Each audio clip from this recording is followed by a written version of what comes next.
The Department of Defense has issued a DARO Retard capsule alert until further notice. On June 29, 2009, a Retard capsule has been spotted attacking two organisms, a computer from Florida and a sibling in Valley Springs, California, during a visit to her friend's family. The DARO Retard capsules are capable of making humans say random words, and sometimes gibberish with an epic smiley face in the background. If you see one of these capsules, stay away from them as far as you possibly can.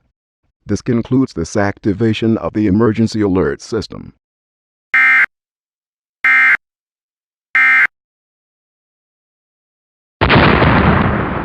Oh no, Retard capsules asking still jackals stuff ain't nothing, but the heart ain't nothing, but the mistake gymnasium. Blast, she's off the office, who is 1, 2, 3, 4, 5, 6, 7, boom.